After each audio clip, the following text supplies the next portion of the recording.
Hey everybody, back for installment number 2. Talking about songwriting process, recording process, and song we're going to go over today is called "A Place to Call Home." This was on the Badlees record, "Epiphones and Empty Rooms," from I'm going to say 2013. Sound right? This song, we were doing a lot of writing. I was doing a lot of writing for this group of songs.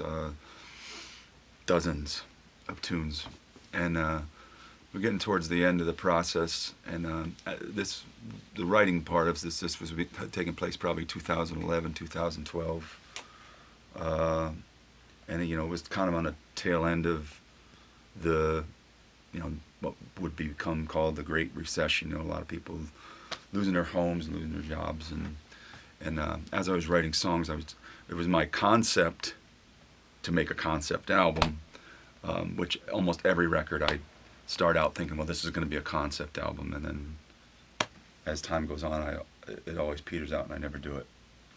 So anyway, I was trying to write a sort of a concept album, and the idea was it was going to be about a guy who was an artist, and he was painting his masterpiece inside the house that was his house that was being foreclosed upon. And that idea actually did make it into another song called "Things You Can't Take." But as far as fleshing it out over the course of a whole album, didn't happen. But anyway, that's the backdrop of where this song, "A Place to Call Home," was born. We were looking for, well, I would, we're still songwriting at this point, so it was just me. But I really always loved like those real epic songs. Two in particular that would span generations, and like epic long story songs. The two examples I would give would be Dire Straits' "Telegraph Road," and the other one is the last song on "Hotel California" by the Eagles. It's "The Last Resort," which is as good a song as any of the songwriters of the Eagles ever wrote. So I always wanted to do my version of that. That was kind of a song that would span, generations and be a big, broad story song. So I took the setting of like one family in Northeast Pennsylvania from when they, came over on the boat to find work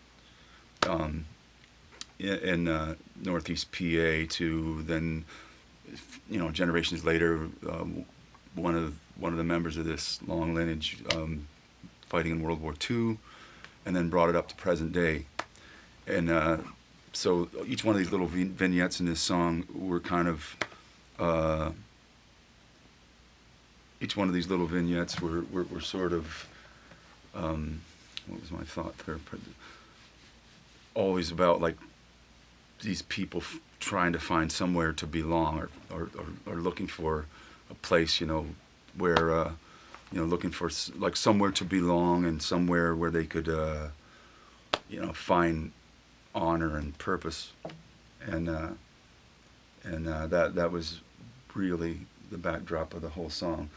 The song's like in 6/8. It's slow. It's almost 8 minutes long. If you're looking for like a feel-good song to do during spin class or a summer jam, this one ain't it for you. Go check something else out.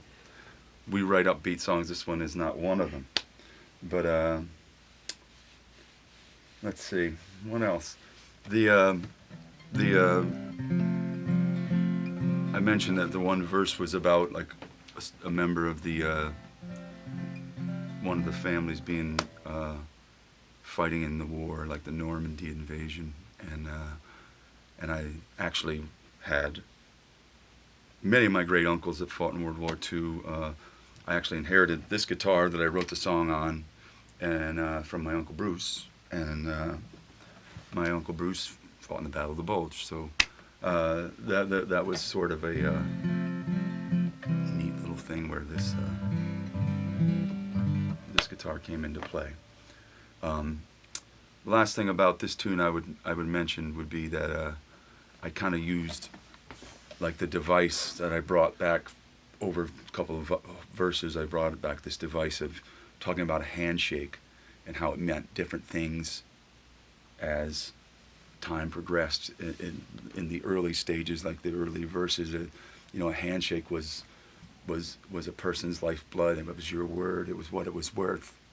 It was what you built your reputation upon. And later in the song, it kind of sort of started to signify a broken promise. And so as the song progressed, let me see. I mean, as the song progressed, it would be. Lost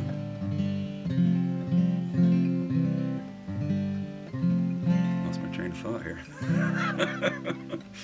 All good. I'll get it. Give me a second. Basically, as the song progressed, you kind of realize that this lineage of this family has kind of come full circle, because the first generations to come to the United States are kind of coming in, looking for work and looking for somewhere to be, and at the end, the last verse, the people are kind of lost in their own country, in a way. So that's basically the songwriting stage of it. It's a really simple song.